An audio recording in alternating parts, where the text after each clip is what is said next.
혹시 모든 것이 보장되는 나라에 대해 꿈꿔보신 적 있나요? 북유럽 복지국가의 상징이자 매년 세계에서 가장 행복한 나라 순위의 최상단을 차지하는 곳, 바로 노르웨이입니다. 아마 여러분은 피오르의 환상적인 풍경과 오로라의 춤을 떠올리실 겁니다. 하지만 그 완벽한 삶 뒤에 숨겨진, 어쩌면 우리를 깜짝 놀라게 할 진짜 모습이 있다면 어떨까요? 오늘 저희는 여행 안내서에는 실리지 않는 노르웨이의 진짜 이야기를 들려드리려 합니다. 숨막히게 아름답지만 때로는 혹독하고 놀라울 정도로 복잡한 그들의 삶 속으로 들어가 보시죠. 눈을 감고 잠시 상상해 보세요. 시간이 조금은 천천히 흐를 것만 같은 곳. 장엄한 산들이 하늘을 찌를 듯 솟아있고 그 그림자가 고대 협곡의 수정처럼 맑은 물 위로 드리워진 땅. 어쩌면 당신의 마음은 별이 총총한 밤하늘을 수놓는 오로라의 마법 같은 춤을 그리고 있을지도 모릅니다. 노르웨이 하면 용맹했던 바이킹의 후예나 도끼와 얼음으로 뒤덮인 풍경을 떠올릴 수도 있습니다. 아니면 항상 미소를 띠고 살아가는 사람들, 행복이 마치 국가적인 특징처럼 여겨지는 현대적인 국가의 이미지를 그릴지도 모르죠. 하지만 짐작하셨겠지만 그 눈부신 풍경과 부와 진보를 나타내는 인상적인 숫자들 뒤에는 훨씬 더 복잡한 이야기가 숨어 있습니다. 바로 대조와 선택, 그리고 아주 독특한 삶의 방식에 대한 이야기입니다. 인구 500만이 조금 넘는 작은 나라가 어떻게 세계에서 가장 부유하고 진보적인 사회 중 하나가 될 수 있었을까요? 그 비결은 무엇일까요? 그리고 그곳의 삶은 정말 우리가 생각하는 것처럼 장밋빛일까요? 이 지상낙원에는 어떤 대가가 따를까요? 앞으로 이어질 여정에서 저는 여러분을 이 질문들에 대한 답을 찾는 탐험에 초대합니다. 우리는 그저 웅장한 피오르를 바라보는 것을 넘어 일상의 심장박동에 귀를 기울일 것입니다. 노르웨이가 어떻게 모든 국민에게 교육과 의료를 거의 무료로 제공하는 사회를 만들 수 있었는지 알아볼 것입니다. 그리고 더 중요하게는 이 북유럽 국가가 주는 교훈이 우리 자신의 삶을 돌아보게 만드는 무언가가 있는지 함께 찾아볼 것입니다. 준비되셨나요? 진짜 노르웨이를 함께 탐험해 봅시다. 자, 우리는 노르웨이에 대한 첫인상을 함께 그려보았습니다. 미국 친구들에게 노르웨이에 대해 물어보면 종종 아주 흥미로운 대답을 듣습니다. 아, 그 전설적인 뿔 달린 투구를 쓴 전사들이 있던 곳 아니에요? 같은 것들이죠. 재미있는 사실은 그 뿔 달린 투구는 대부분 후대의 창작물이지 그들의 실제 전투 장비는 아니었다는 겁니다. 또 다른 흔한 생각은 노르웨이가 사회주의 낙원과 같다는 것입니다. 정부가 모든 것을 책임져주는, 모두가 꿈꾸는 약속의 땅이라는 거죠. 그리고 실제로 무상교육이나 전 국민 의료보험과 같은 놀라운 사회복지 혜택을 보면 우리 미국인들이 그렇게 생각하기 쉽습니다. 하지만 아시다시피 미국에서 사회주의라는 단어는 노르웨이가 실제로 운영하는 모델과는 매우 다른 의미를 지닐 때가 많습니다. 노르웨이인들은 자신들의 시스템을 북유럽 모델 또는 사회 민주주의라고 부릅니다. 이렇게 상상해 보세요. 여전히 민간 기업이 번창하고 혁신이 장려되는 시장 경제 체제입니다. 하지만 큰 차이점은 그들이 엄청나게 강력한 사회 안전망을 구축했다는 것입니다. 그리고 그 재원은 나중에 더 자세히 다루겠지만 바로 세금에서 나옵니다. 정부가 모든 것을 통제하는 것이 아니라 모든 사람이 소외되지 않도록 더 많이 기여하기로 합의하는 균형, 즉 사회적 계약인 셈이죠. 여기서 얻을 수 있는 작은 교훈은 때로는 우리가 익숙한 꼬리표가 다른 문화의 전체 그림을 제대로 담아내지 못한다는 것입니다. 모든 것이 공짜다라는 인식도 있습니다. 실제로 국립대학교는 유학생에게도 등록금을 받지 않습니다. 의료 서비스 비용도 매우 낮죠. 놀랍지 않나요? 하지만 세상에 공짜 점심은 없다는 말이 있듯이 누군가는 이 모든 것을 지불해야 합니다. 그리고 그 답은 다시 한번 세금 제도와 매우 특별하게 관리되는 경제에 있습니다. 마지막으로 많은 사람들이 노르웨이는 항상 춥고 어둡다고 생각합니다. 사실 노르웨이는 남북으로 길게 뻗어 있어 기후도 매우 다양합니다. 남부의 여름은 따뜻하고 화창하며 해변에서 휴식을 취할 수도 있습니다. 백야, 미드나잇 선에 대해 들어보셨나요? 여름철 북부 지역에서는 몇 주 동안 해가 전혀 지지 않는 현상입니다. 정말 믿기 힘든 경험이죠. 물론 일부 지역의 겨울은 길고 어두울 수 있지만 바로 그때가 새하얀 눈의 아름다움과 오로라를 볼 기회가 가장 빛나는 시기이기도 합니다. 자, 이제 아시겠죠? 노르웨이는 우리가 엽서에서 보거나 스쳐 지나가며 듣는 것보다 훨씬 더 복잡합니다. 현실이 때로는 소문보다 더 매력적인 흥미로운 뉘앙스로 가득 찬 나라입니다.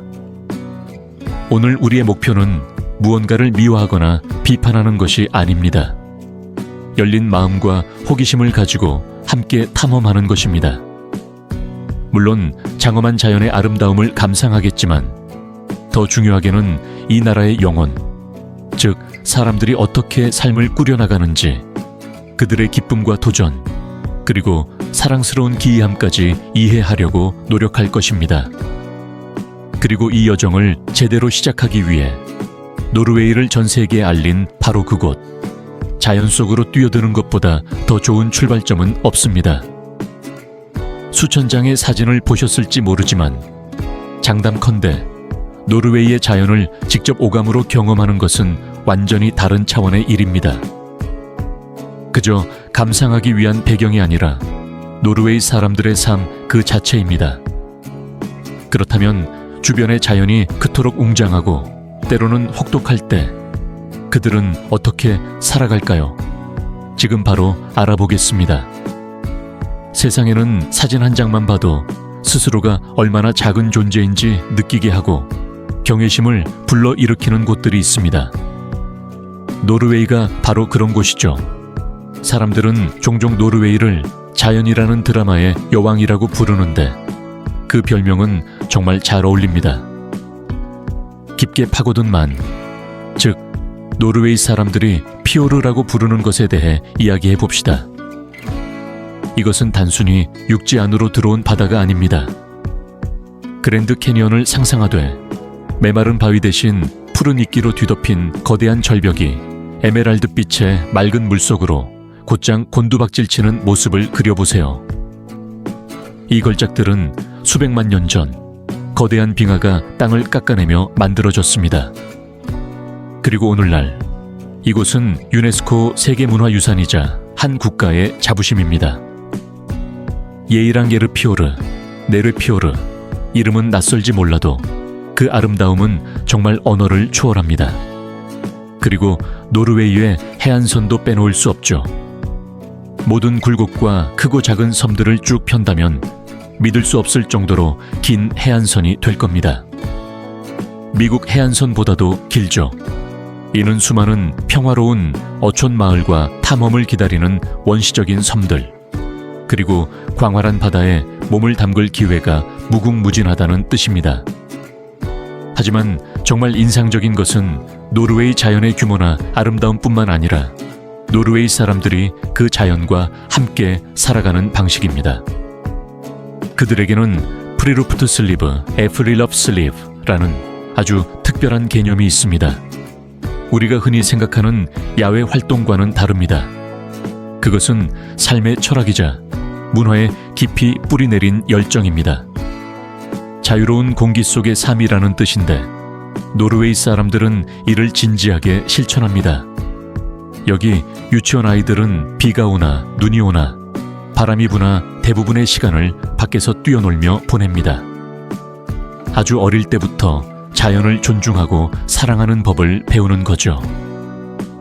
주말이면 스크린에 빠져 있는 대신 노르웨이 가족들은 아름다운 등산로를 하이킹하거나 호숫가에서 캠핑을 하거나 그저 공원에 가서 신선한 공기를 마십니다.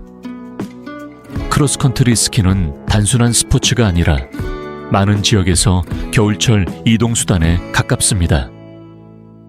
여기서 제가 깨달은 작은 교훈은 우리가 자연을 휴가지가 아닌 삶의 필수적인 부분으로 여기고 진정으로 연결될 때 우리의 신체적, 정신적 건강이 크게 향상된다는 것입니다. 미국에서는 종종 자연으로의 여행을 계획하지만 노르웨이에서는 자연이 일상의 일부입니다. 노르웨이의 자연에는 극단적인 면도 있습니다. 여름철 북부에서는 몇 주 동안 해가 지지 않는다고 상상해 보세요. 맞습니다. 한밤중에도 불 없이 밖에서 책을 읽을 수 있습니다. 사람들은 이 백야의 모든 소중한 순간을 활동과 즐거움으로 가득 채웁니다. 그러다 겨울이 오면 같은 지역이 거의 온종일 어둠에 휩싸입니다. 바로 극야입니다. 좀 무섭게 들리나요? 하지만 바로 그때가 밤하늘이 지구상에서 가장 장엄한 빛의 쇼, 오로라의 무대가 되는 시간입니다. 노르웨이 사람들은 어둠을 피하지 않습니다. 촛불을 켜고 아늑한 분위기를 만들며 겨울 활동 속에서 즐거움을 찾습니다. 그들은 적응하고 자연의 가장 혹독한 명가지도 기꺼이 받아들입니다. 그들에게는 자연 접근권, 알레만스레트라는 아주 흥미로운 법도 있습니다. 이는 경작되지 않은 대부분의 땅에서 자연을 존중하고 사유지로부터 적절한 거리를 유지하는 한 자유롭게 걷고 캠핑하고 야생베리를 딸 수 있는 권리입니다. 출입금지, 표지판이 흔한 미국과 비교해보면 자연 공간에 접근하고 공유하는 방식에 큰 차이가 있음을 알 수 있습니다. 이처럼 노르웨이의 자연은 멀리서 감상하기만 하는 대상이 아닙니다. 그것은 사람들, 문화, 그리고 사회를 구축하는 방식까지도 형성합니다. 하지만 여기서 큰 질문이 생깁니다.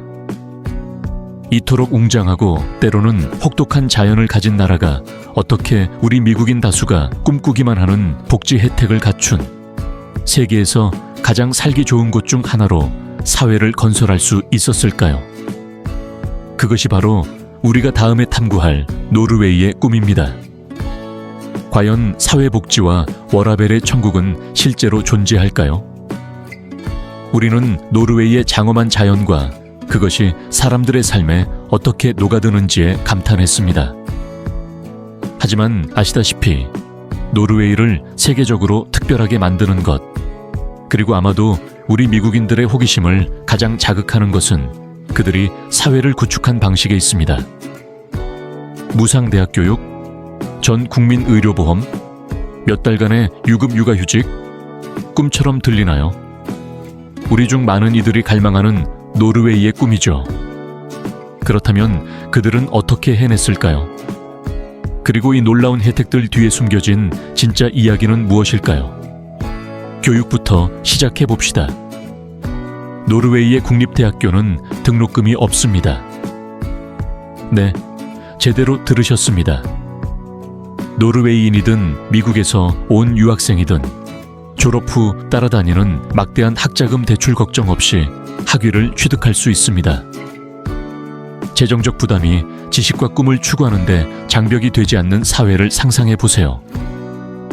물론 노르웨이의 생활비는 매우 비싸지만 그건 나중에 다룰 문제입니다. 하지만 등록금을 내지 않아도 된다는 것만으로도 엄청난 이점입니다. 의료 시스템도 마찬가지입니다. 모든 국민이 양질의 의료 서비스를 받을 수 있습니다. 진료마다 약 $30 정도의 소액을 지불할 수는 있지만 연간 상한선이 약 $300로 정해져 있습니다.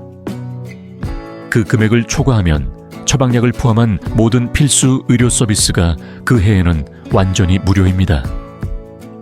예상치 못한 의료비 청구서 하나로 가정이 무너질 수 있는 우리 미국인들에게는 이것은 정말 하늘과 땅 차이입니다. 돈으로는 사기 힘든 안정감을 주죠. 그리고 가족에 관해서라면 아마 세상 어디에도 노르웨이만큼 부모를 위하는 곳은 없을 겁니다. 이곳에서 워라벨, 즉 일과 삶의 균형은 빈 구호가 아니라 종교와도 같습니다. 표준 근무 시간은 보통 주 37.5시간에 불과합니다.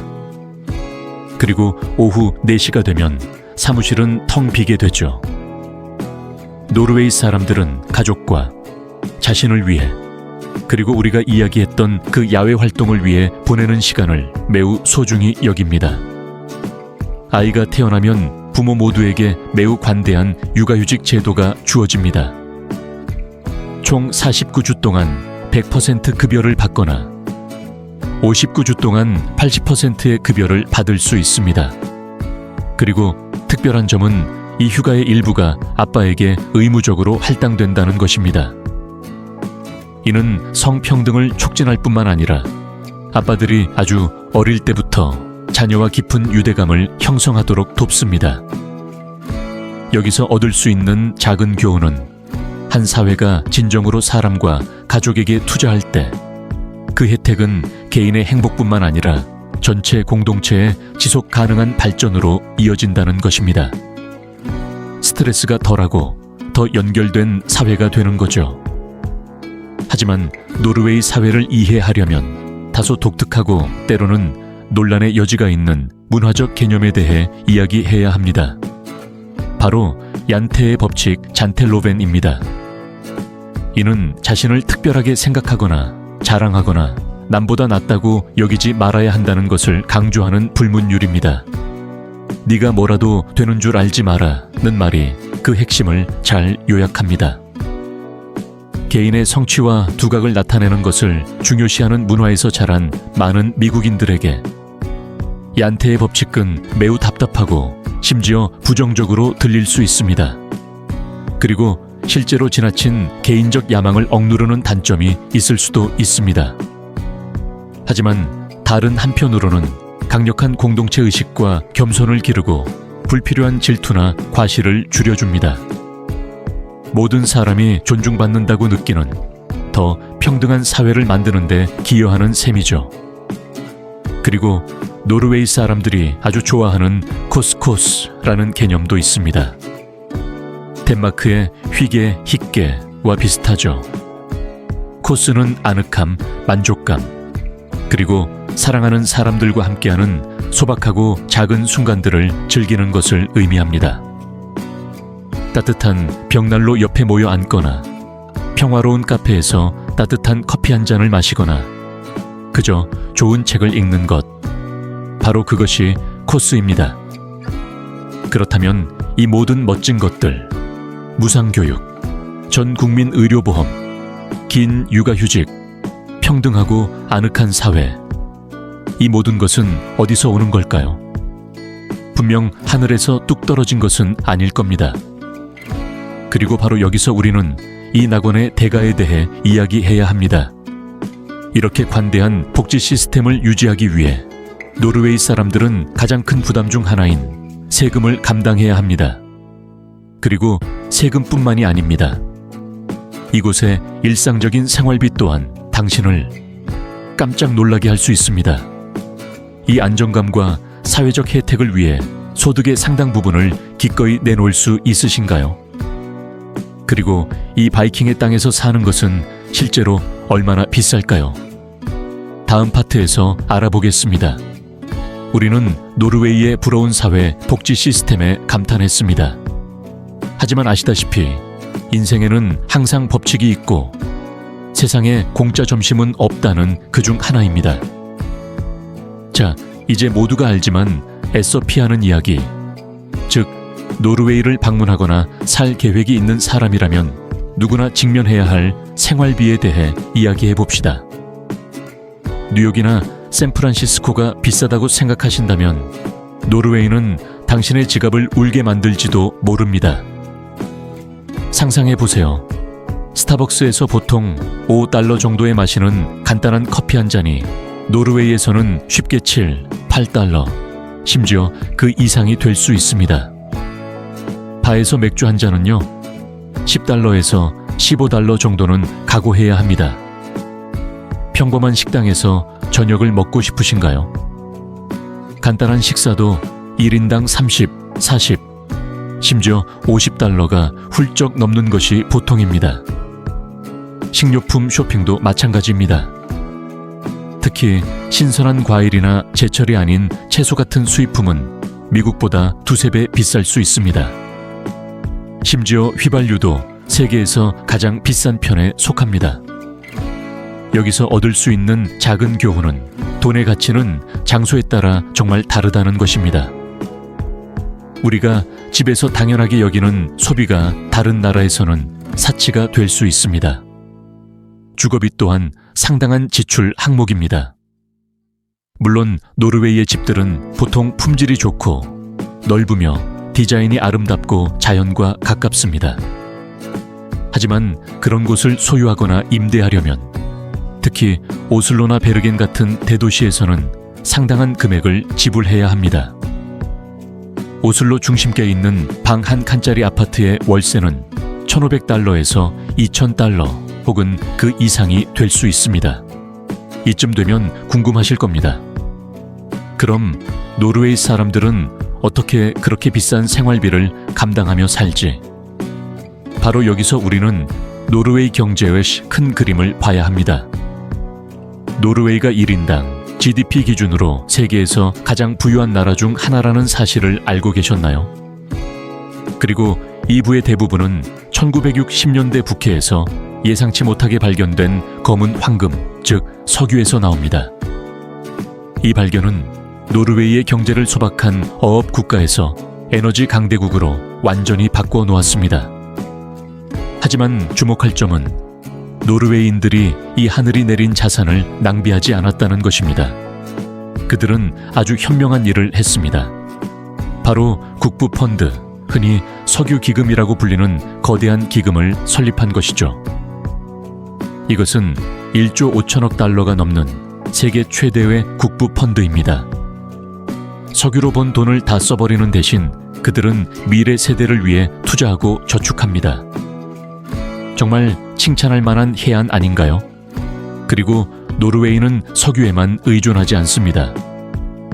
그들은 재생에너지, 특히 수력 발전 분야의 선두주자입니다. 수력 발전은 국가 전력의 약 90%를 공급합니다. 또한 더 친환경적인 경제로의 전환에도 매우 적극적입니다. 노르웨이 거리를 달리는 전기차들을 보셨나요?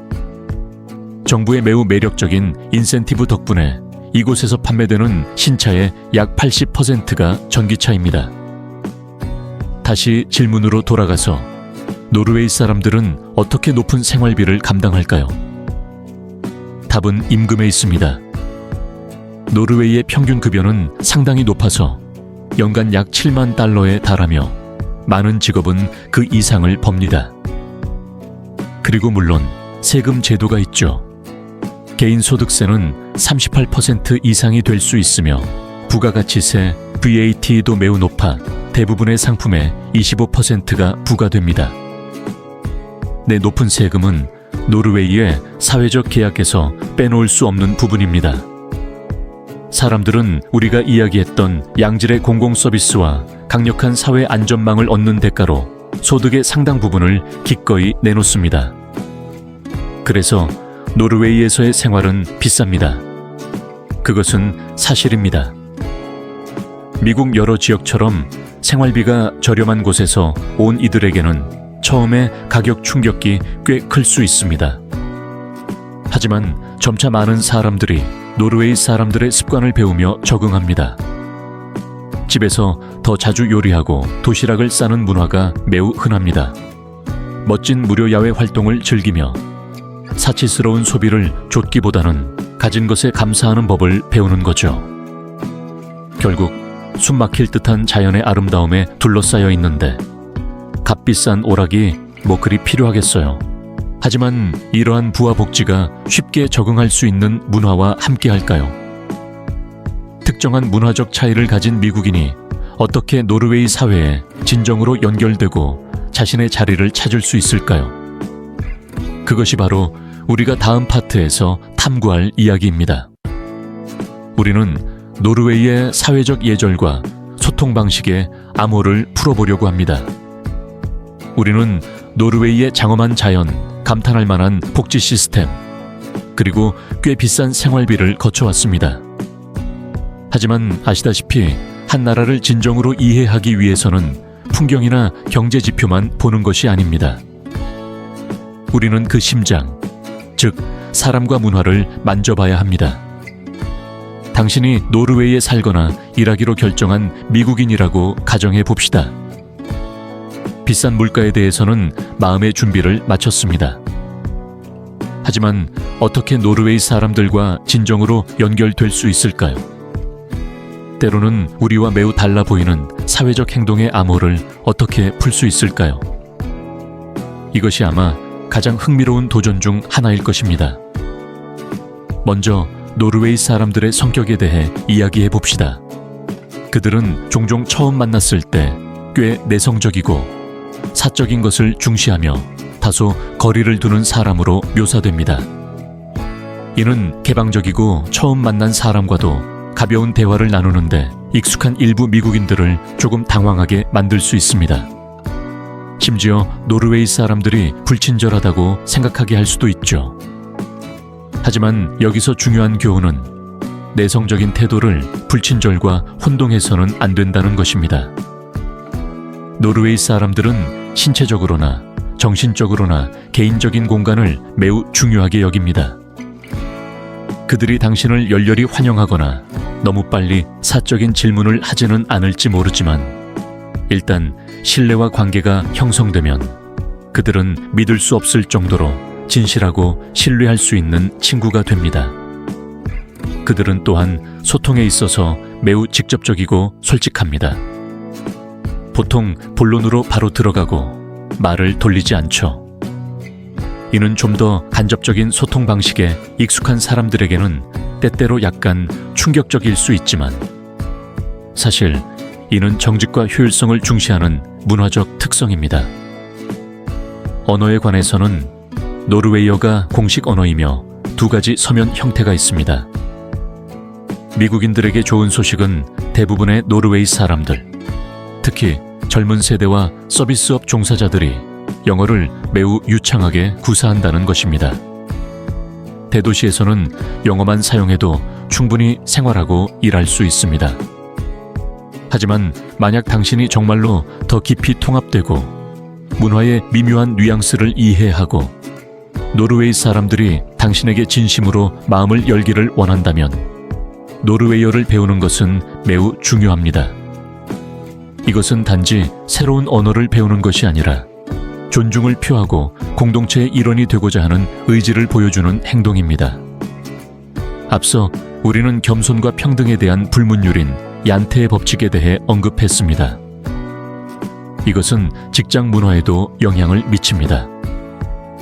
노르웨이의 회사들은 종종 위계 질서가 거의 없는 수평적인 구조를 가지고 있습니다. 모든 사람의 의견이 경청되고 결정은 종종 합의를 통해 이루어집니다. 개인적인 성과를 자랑하는 것은 보통 권장되지 않습니다.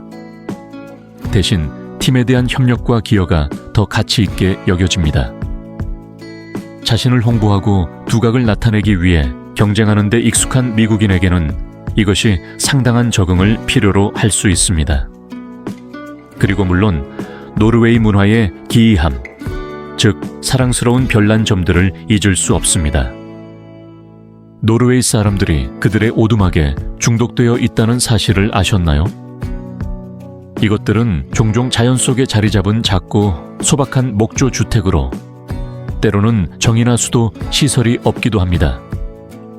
하지만 노르웨이 사람들에게 이 오두막은 도시의 번잡함에서 벗어나 자연과 사랑하는 사람들과 다시 연결되는 공간입니다.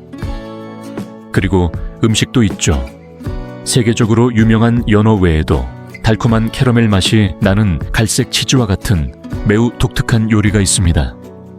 또는 휴일에 인기가 많고 항상 논란을 일으키는 잿물에 절인 젤라틴 질감의 생선 요리도 있습니다.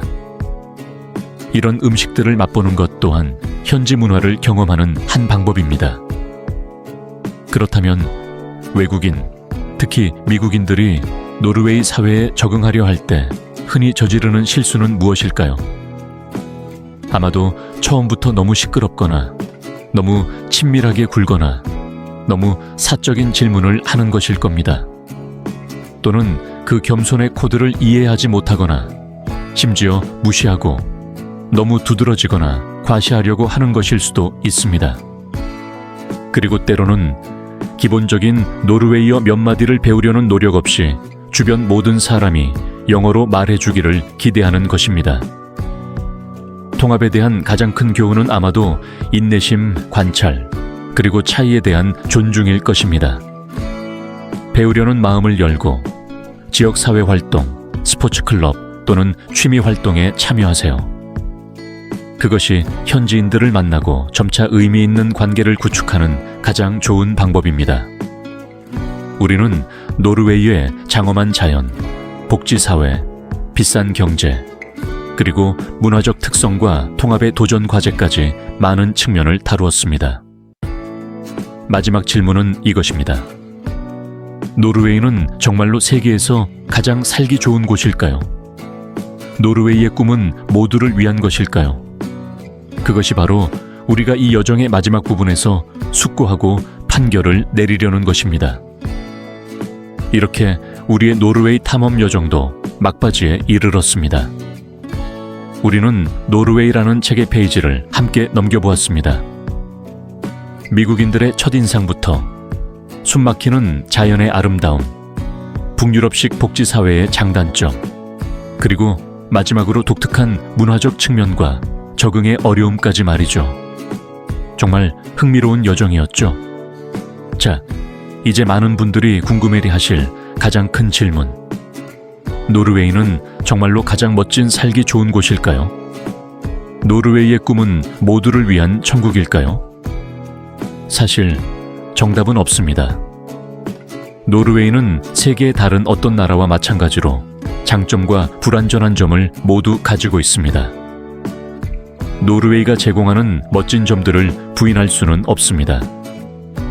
평화를 찾고 자신과 다시 연결될 수 있는 숨막히게 아름다운 자연, 교육과 의료가 재정적 부담이 되지 않고 가족들이 일과 삶의 균형을 맞출 수 있도록 지원받는 강력한 사회 안전망, 항상 진보와 지속 가능성을 추구하는 안전하고 깨끗한 사회, 그리고 아마도 노르웨이가 우리에게 주는 가장 큰 교훈은 사람과 그들의 행복이 최우선시되고 번영이 소수에게만 국한되지 않는 사회를 만드는 것이 전적으로 가능하다는 것입니다.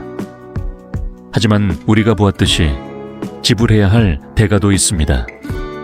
많은 사람들을 망설이게 할 수 있는 극도로 높은 생활비, 그 멋진 혜택들을 위한 것이긴 하지만 높은 세금 제도, 특히 일부 지역의 길고 어두운 겨울과 같은 혹독한 기후, 그 겸손의 문화는 강한 개성을 표현하는 데 익숙한 사람들에게 때로는 답답하게 느껴질 수 있습니다. 그리고 처음에는 다소 내성적인 사회에 통합되는 것 또한 인내와 노력을 요구합니다. 그렇다면 노르웨이는 누구에게 천국이 될 수 있을까요? 아마도 물질적인 화려함보다 삶의 질을 진정으로 소중히 여기는 사람들일 겁니다. 자연을 열정적으로 사랑하고 평온함과 야외 활동에서 기쁨을 찾는 사람들, 공동체, 평등의 가치를 믿고 더 큰 공동의 목표를 위해 기꺼이 기여할 의향이 있는 사람들, 기후의 도전을 두려워하지 않고 새로운 문화를 이해하려는 열린 마음을 가진 사람들. 반대로 노르웨이는 낮은 생활비와 낮은 세금을 찾는 사람들에게는 이상적인 선택이 아닐 수 있습니다. 또는 대도시의 끊임없는 활기와 다양성을 필요로 하는 사람들, 혹은 극단적인 개인주의가 존중받는 문화를 원하는 사람들에게도 마찬가지입니다. 많은 이들에게 노르웨이는 흠없는 유토피아가 아닙니다. 하지만 작은 나라가 사람과 지구에 대한 믿음을 가질 때 얼마나 비범한 일들을 이룰 수 있는지 보여주는, 의심할 여지 없이 영감을 주는 사례입니다. 이곳은 눈부신 아름다움과 깊은 대조의 나라입니다. 우리의 선입견에 도전하고 우리로 하여금 잠시 멈춰 인생에서 진정으로 중요한 것이 무엇인지 성찰하게 만듭니다. 그것은 물질적인 풍요일까요? 아니면 시간과 관계, 마음의 평화와 성장할 수 있는 기회의 풍요일까요? 오늘 노르웨이를 탐험하는 이 여정에 함께해 주셔서 감사합니다. 이 이야기들을 통해 여러분이 이 매혹적인 땅에 대해 더 깊고 다각적인 시각을 갖게 되셨기를 바랍니다. 여러분은 어떠신가요? 이 영상을 보고 노르웨이에 대해 어떻게 생각하시나요? 여러분을 놀라게 한 것이나 더 알고 싶은 점이 있으신가요? 아래 댓글로 여러분의 생각을 공유해 주세요. 여러분의 의견을 꼭 듣고 싶습니다. 그리고 이런 탐험 여정을 좋아하신다면 좋아요와 구독 버튼을 누르고 알림 설정까지 잊지 마세요. 그래야 전 세계의 다른 흥미로운 나라와 문화를 함께 탐험할 다음 영상을 놓치지 않으실 겁니다. 그럼 오늘은 이만 인사드리겠습니다. 다음 모험에서 다시 만나요.